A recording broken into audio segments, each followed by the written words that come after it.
অভিযান অব্যাহত থাকবে, কারো আমরা স্পেয়ার করব না। যদি পুলিশের কোনো আপনাদের দুই একজন যারা বলতেছেন পুলিশের কেউ কেউ জড়িত আছে, এভিডেন্স পাওয়া মাত্র আমি তারা এই ব্রাহ্মণবাড়িয়া কেন পুলিশে চাকরি করতে পারে কিনা দেখবো আমি।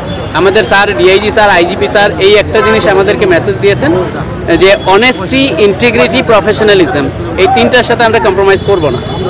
যেই হোক আমরা কম্প্রোমাইজ করব না, কাজ করতে আসি, কাজ করবো যতদিন আল্লাহ রিজিক রাখে। কোনো দল যদি এইগুলা কাজ করে থাকে তাদের ছাড়বো না, সোজা সাপটা মেসেজ যে এই ব্যাপারে আমি কোনো ছাড় দিব না। হকার থাকবে না, হকারের যে বিষয়টা, হকাররা জেলা প্রশাসক মহোদয়কে একটা নির্দিষ্ট জায়গা যদি ওনারা ঠিক করে দেন ওখানে বসবেন, বাট শহরে রাস্তার মধ্যে আমি দিব না। মনোবল ভাঙার যে বিষয়টা বলছেন এটার কোনো স্কোপ নাই। আমরা 5 তারিখে, আমি 7 তারিখে জয়েন করেছি, 7 তারিখের পরে 8 তারিখ থেকে আমি কাজ করছি, তো মনোবল ভাঙার কোনো সুযোগ নাই। মনোবল কেন ভাঙবে? আমি আমার পেশাগত দায়িত্ব যদি আমি ঠিকমতো পালন করি, মানুষের সেবার জন্য যদি আমার মন মানসিকতা যদি থাকে আমি মানুষের সেবা দিব, মন ভাঙার কোনো সুযোগ নেই। আর আমার যদি ধান্দা থাকে না আমি খাবো, আমার খাবার পথ বন্ধ হয়ে গেছে, তাহলে মন ভাঙবে। আমার এখানে মেসেজ পরিষ্কার, এখানে মন ভাঙার কোনো সুযোগ নেই। ট্রাফিকিংয়ের যে ব্যবস্থার কথা বলছেন আমি এটা আগেই ক্লিয়ার করে দিয়েছি যে এইখানে মানুষ, এই ব্রাহ্মণবাড়িয়ার মানুষ সদর একটা ইম্পর্টেন্ট আমার কনসার্নটা। এইখানে অনেক অনেক স্থাপনা আছে, সব মানে ইম্পর্টেন্ট স্থাপনাগুলো এইখানে মানুষ নির্বিঘ্নে যাতায়াত করবে, এর ব্যবস্থাটা আমি প্রথমেই করে দিতে চাচ্ছি এবং এটা নিয়ে কাজ করছি। আপনারা যদি দেখেন যে একটা মানে চিত্রগত পরিবর্তন আপনারা পাবেন, যে রাস্তাঘাটে আগের যে চিত্র আর এখন চিত্র সমান না। আপনার ফ্লাইওভারে যান, আপনি ফ্লাইওভারে অটোরিকশা ফ্লাইওভারে উঠতে পারবেন না। 3 চাকার যান, এখানে অটোরিকশা যদি উঠে একটা অ্যাক্সিডেন্ট হলে কেউ এখানে মানে আশঙ্কা আছে বড় ধরনের মানে আহত হবার। তো আমরা এই একটা পরিবর্তন যেটা দেখতেছি, অটোরিকশার কিন্তু অভিযান চলতেছে। অটোরিকশা আমরা প্রতিদিন ধরে ফিনান্সিয়াল যেটা ফাইন এটা তাদের মানে খুব বেশি কাজ করে। আপাতত যদি দেখবেন যে অনেক রিক্সা চলে গেছে, অটো রিক্সাগুলো নাই। আমাদেরকেও দুটা জিনিস মাথায় রাখতে হবে। একটা হলো একটা মানুষের রুটি এটার মধ্যে আছে, আমি আজকেই বন্ধ করে দিব, এটা একটা সংকট তৈরি হবে একটা পরিবারের জন্য। তো যে রিক্সাগুলো আমার কাছে মেসেজ ছিল যে বাইরে থেকে প্রচুর 5 তারিখের পরে এই সুযোগটা নিয়ে প্রচুর অবৈধ রিক্সাগুলো এখানে চলে আসে। এইগুলাই আমাদের কনসার্ন যে এইগুলা আমরা চলে যাবে বাইরে।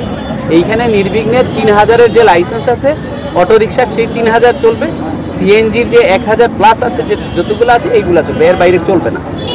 এর জন্য আমরা জেলা প্রশাসন থেকে ডিডিএলজি উনি দায়িত্বে আছেন, আমরা মিলে হকার এবং ওই যে অবৈধ যে এই রিক্সাগুলা যে যানজট যাতে তৈরি করতে না পারে, আমরা মিলে মিলে আমরা ইউনাইটেডলি কাজ করছি। প্লাস আপনারা আরও দেখবেন ছাত্র সমন্বয়ক যারা আছে, ছাত্রদের নিয়ে তারাও আসছেন, সব স্টেক হোল্ডার্সকে নিয়ে আমরা কাজ করছি, যাতে এইখানে এই বিষয়টা শুধু পুলিশের না, এই সমস্যাটা হলো সার্বিক সবার।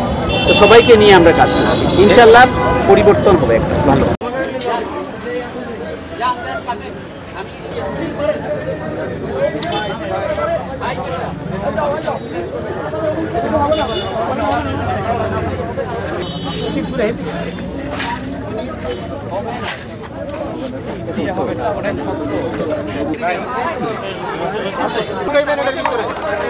শঙ্কর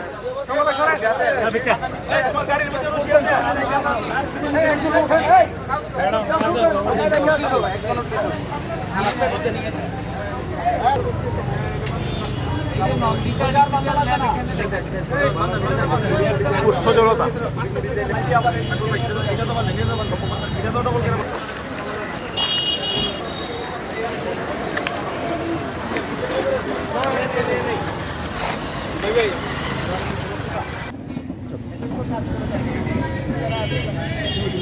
নেরো করা যায়, দেখেন টাকা দেখেন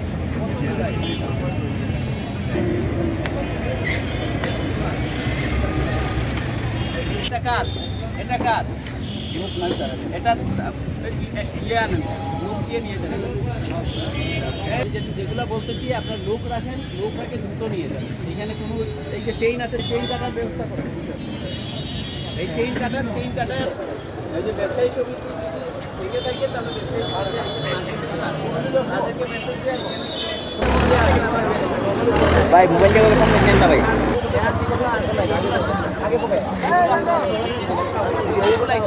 বাচ্চারা পিছাও।